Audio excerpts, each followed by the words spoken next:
It's still hard to believe that you're both back after all this time. To be fair, we weren't the ones who disappeared in the first place. True.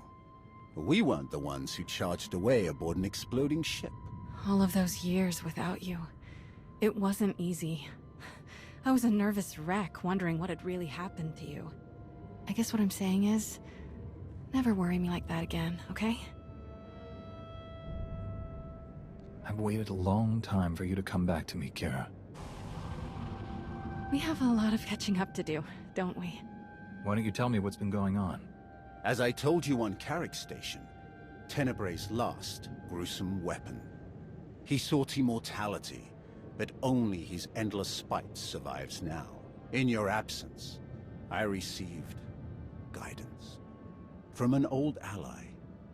The path to our enemy's ultimate death was unfolding, and we had a crucial part to play.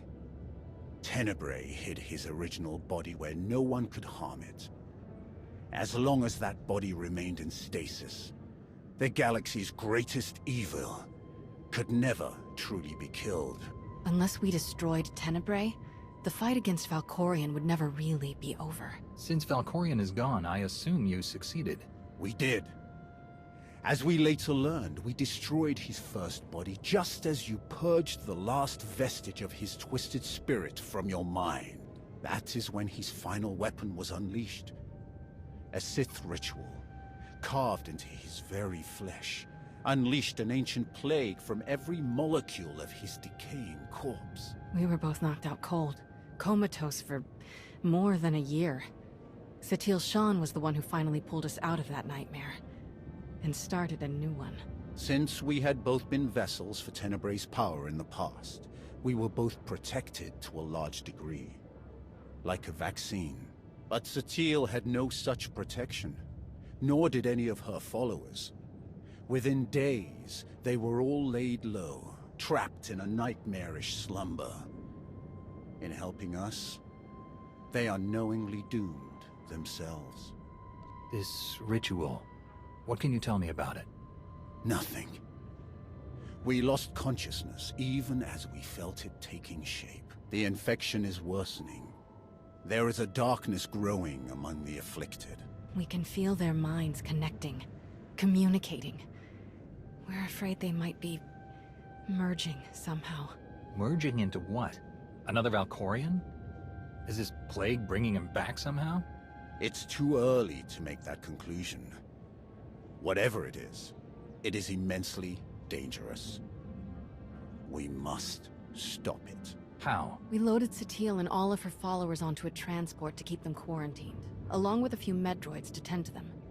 The transport is programmed to fly a random course through unsettled sectors of the Outer Rim, all weeks away from civilization. I can send a signal to alter the course, bring it to another empty system that's closer so that we can meet it in a shuttle. We board the ship and connect our minds with yours through the Force.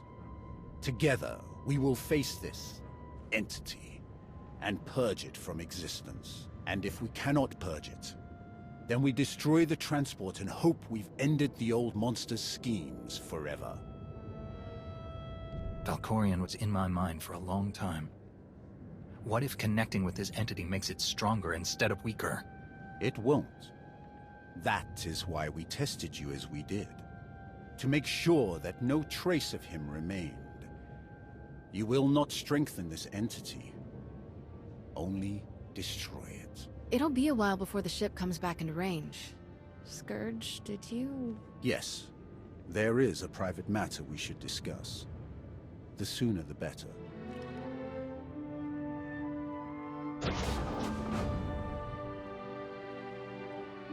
What you've built here is no small feat. You've done well for yourself. Destroying the Emperor, claiming his throne. You have accomplished even more than I'd hoped for. I couldn't have done it without you, even if I didn't know it all this time. I swore I would help you defeat him, and I don't make promises lightly. There is something else I wish to speak with you about. The Emperor's destruction had a profound effect on me. Something beyond the disease his death unleashed. My immortality is gone. For 300 years, I thought I would be content to accept my end, should the time come. But my new mortality has unforeseen effects. Like what exactly? Emotions and sensations I'd long forgotten have taken hold again. I am compelled to fight for something I believe in, and I have realized how important to me our old crew had become. Especially you, Jedi. I feel the need to remain by your side, and I don't know what to make of it. But I would do anything to keep you safe. Do you understand? The most important part of life is the bonds we form. You finally feel that. It will take some getting used to. But I'm already beginning to like it. I cannot predict what the future holds. But I will be here to help you face it. Nice digs. Sure beats where Scourge and I stayed for the last few years. You know, I wasn't exaggerating earlier. I really would have torn through the galaxy to get you back. Even stole a ship to rescue you. Till Scourge talked me down. But for a Sith, he's kind of a wet blanket. Point is, nothing felt right without you. Life just lost its color, you know? I'm sorry I put you through that. No, I'm not trying to make you feel guilty. I'm trying to tell you how much I love you. Every night I went to sleep missing you. And then I woke up missing you. Even after all these years, it's never gotten any easier. But now you're finally here, right in front of me, and I'm trying to be a good Jedi and control my emotions, and it is killing me. Do you know how badly I want to kiss you? Pretty bad.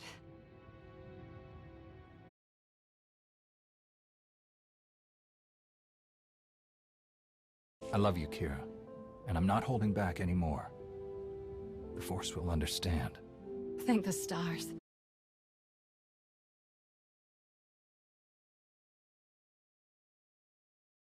Feels like the future is finally starting, and we're in it together. Till the end.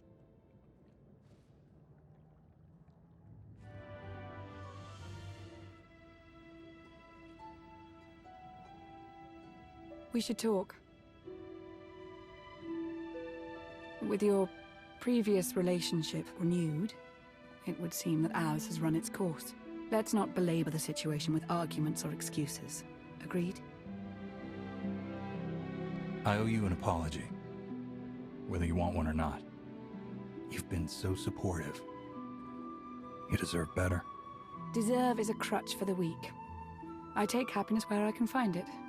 I can't blame you for doing the same.